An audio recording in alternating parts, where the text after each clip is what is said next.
Shalom, all praise to Yahweh Shemel Shah, the blind city prophet GMS. My name is Anwar Allah. Coming next to another video. This video will be focused on the book of James 2 and 2. I start from verse 1. It says, "My brethren, have not the faith of our Lord Yahweh Shah, the Lord of glory, with respect to persons." Okay? Respect to persons is basically showing favor unto someone because they have a particular rank or a particular position, as opposed to judging accordingly to the scriptures, which is to not have respect to persons. Everybody's supposed to be judged based upon the scriptures. You're not supposed to have respect to persons. Okay? And to give you an example. "For there come unto your assembly a man with a gold ring and goodly apparel, and there come in also a poor man in vile raiment, and ye have respect to him that weareth the gay clothing." Let's see what that means.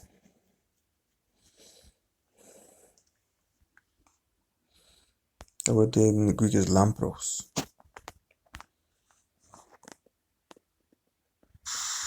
Strong's G 2986. Lampras. Lampras. Shining, brilliant, clear, transparent, splendid, magnificent, splendid things, i.e. luxuries or elegancies in dress and style.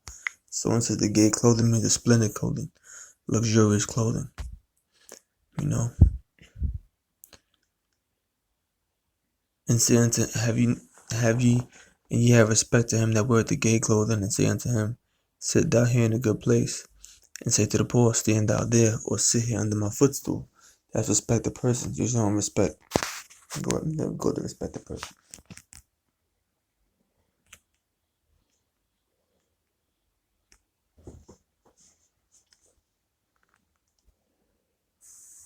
Strong's G 4382.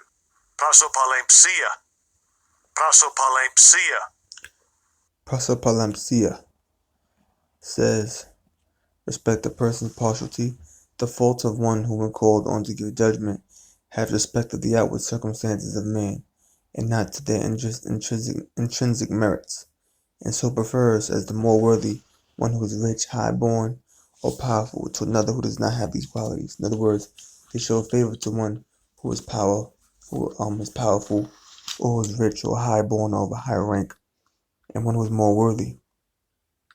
As opposed to giving correct judgment, they're judging based upon outward circumstances. Look at that word, intrinsic.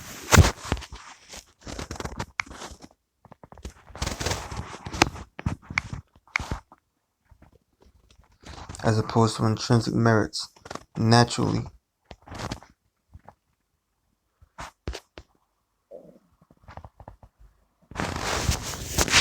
Okay.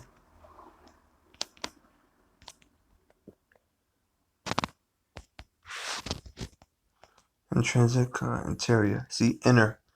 Their inner merits, their inner qualities. Okay.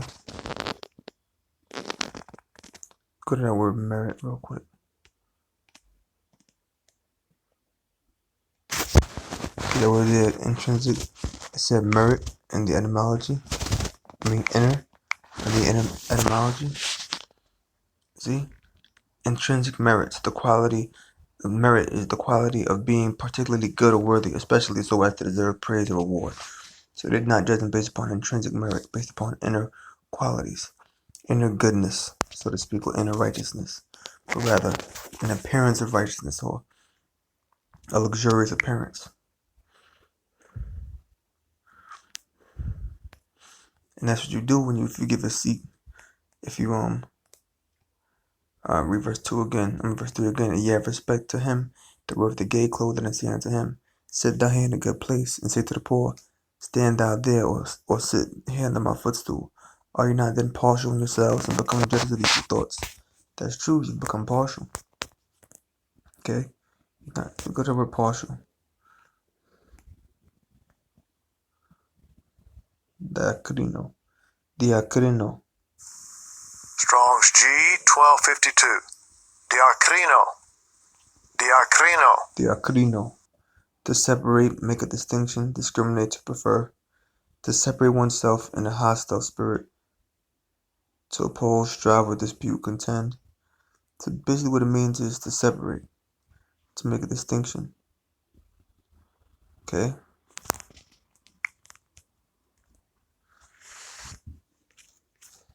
Look at the word partial here.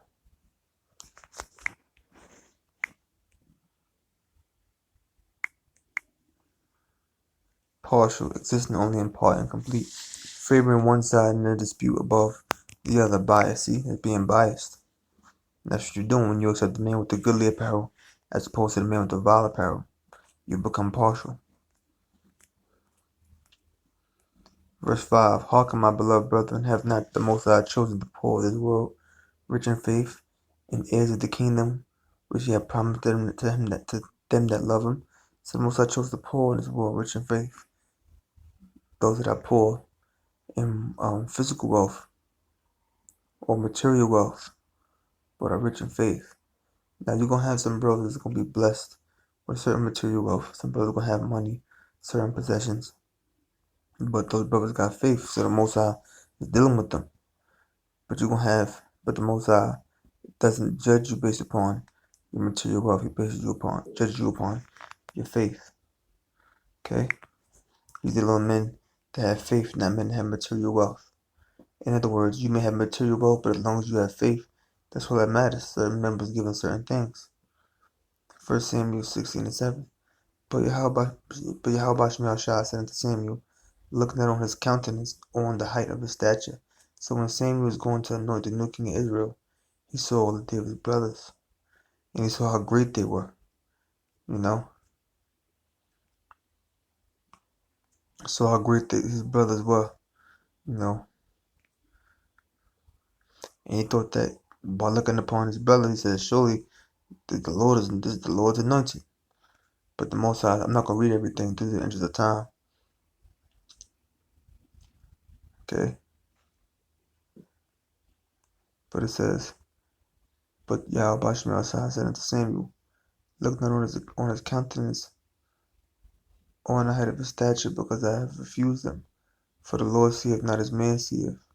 For man looketh on the outward appearance, but the Lord looketh on the heart. So man looks on the outward appearance, but the Lord looks upon the heart.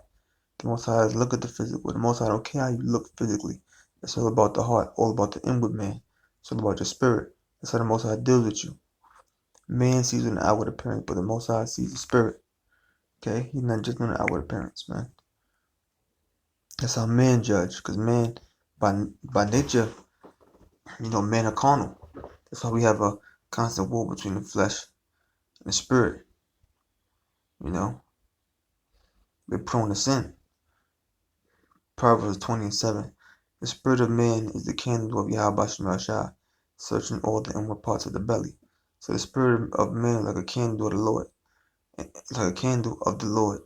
And the candle is what? A candle was used to light up a dark place, so that you can see and understand what's in that particular vicinity. If you go into a dark room, you light a light in this day and age, a light bulb or something, or a candle, but back thousands of years ago they didn't harness electricity, they didn't just have light bulbs in people's homes. They had candles. And the candle be used to light up a dark place, so that you can see. So the spirit of man is the candle of the Lord. In other words, our spirit is like a candle, like a light unto the Lord, that's used to search the inward parts of the belly, that's used to search the innermost parts of man. Okay? So in other words, the Most High knows your spirit. He knows your heart. Alright?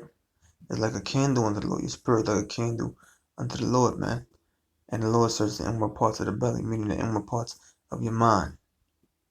Okay? Which we know in your mind, on your head is what dwells your spirit. Because what does it say in the book of Ephesians? It says, renew the spirit of it, being renewed by the spirit of your mind. Okay? Let me get that real quick.